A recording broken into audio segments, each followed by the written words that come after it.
கிட்டத்தட்ட 60 பேர் ரகசியமாக அவங்க பேசின ஃபோன் காலை அது எல்லாத்தையுமே ட்ரேஸ் பண்ணி ட்ராக் பண்ணியிருக்காங்க இப்போ தமிழக போலீஸார்கள்.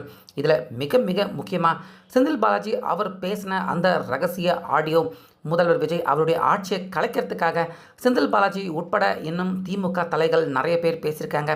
அதில் செந்தில் பாலாஜி அவர் பேசினது என்ன அப்படிங்கிற அந்த ஆடியோவை இப்போ போலீஸார்கள் அவங்க கைவசமே வசமாக சிக்கியிருக்கு. ஸோ இதன் காரணமாக ஒட்டுமொத்தமாக இப்போ நம்ம தமிழக மக்கள் எல்லாருமே அதிர்ச்சி அடைகிற மாதிரி திமுக, ஸ்டாலின் இப்படி இவங்க எல்லாருமே முதல்வர் விஜய் அவருடைய ஆட்சியை கவிழ்க்கிறதுக்காக என்னென்ன சதி வேலைகள் செய்திருக்காங்க அப்படிங்கிற முழு விவரமும் இப்போ இந்த ஆடியோ ஃபோன் கால் மூலியமாக போலீஸார்கள் கண்டுபிடிச்சிருக்காங்க. ஸோ அது எல்லாமே என்னென்ன அப்படிங்கிற முழு விவரத்தை பற்றியும் இந்த வீடியோவில் பார்க்க போகிறோம். அதனால் வீடியோவை ஸ்கிப் பண்ணிடாமல் பாருங்கள். அதாவது கடந்த ஒரு மாதத்துக்கும் மேலாக முதல்வர் விஜய் அவருடைய எம்எல்ஏக்களை எப்படியாச்சும் விலைக்கு வாங்கணும், முதல்வர் விஜய் அவருடைய தமிழக வெற்றி கழகத்தின் ஆட்சியை கவிழ்க்கணும் அப்படின்னு தொடர்ந்து திமுகவினர்கள் இந்த மாதிரியான செயலில் ஈடுபட்டுக்கிட்டு இருக்காங்க அப்படின்னு பரவலாக அரசியல் விமர்சகர்கள் எல்லாருமே, ஒரு சில அரசியல் விமர்சகர்கள் அவங்க பேசுகிறத நம்ம எல்லாருமே கண் முன்னாடி பார்த்துருக்கோம். ஆனாலுமே அது எப்படி கவிழ்த்த முடியும் அப்படின்னு நிறைய பேர் இந்த விஷயத்தை சீரியஸாக இதனுடைய முக்கியமான வீரியத்தன்மை யாருமே பெருசாக எடுத்துக்காமல் அசால்ட்டாக விட்டுட்டாங்க. ஆனால் இப்போ நேற்று வெளியாகியிருந்த அந்த தகவல், முக்கியமாக தமிழக வெற்றி கழகத்தின் சேர்ந்த எம்எல்ஏ இளையராஜா அவர்கள் கொடுத்துருக்க அந்த புகாருக்கு அப்புறம் தான் அடுத்தடுத்து நம்ம யாருமே நினைக்க முடியாத பூதாகரமான தகவல்கள் தொடர்ந்து வெளியாகிட்டு இருந்திருக்கு.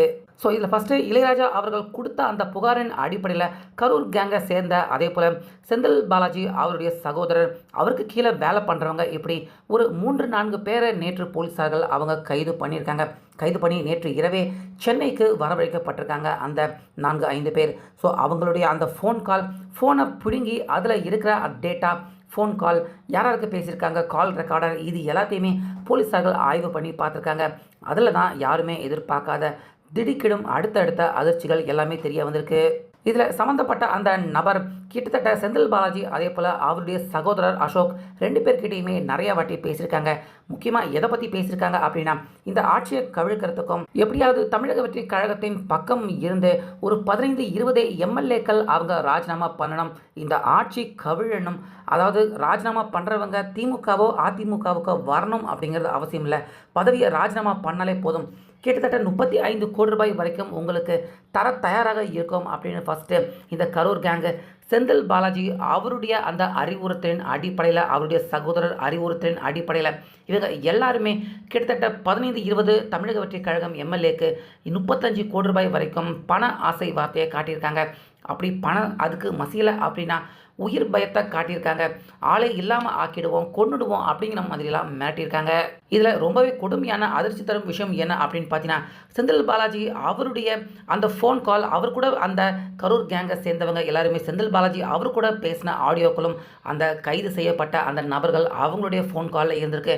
செந்தில் பாலாஜி எப்படியாச்சு அவங்கள கன்வின்ஸ் பண்ணுங்கள், அந்த 15-20 பேரை எப்படியாவது அவங்கள சம்மதிக்க வைங்க, அதுக்காக எந்த விதமான மோசமான எல்லைக்கும் நீங்கள் சென்றாலும் பரவாயில்ல அப்படின்னு ரொம்ப ரொம்ப ஆணித்தனமாக அவங்களுக்கு கட்டளை இட்டிருக்காரு. அவங்கள எப்படியாச்சும் சமாளிக்க வைங்க அப்படின்னு இந்த கரூர் கேங்குக்கு செந்தில் பாலாஜி அவர் ஆணையை இட்டிருக்காரு.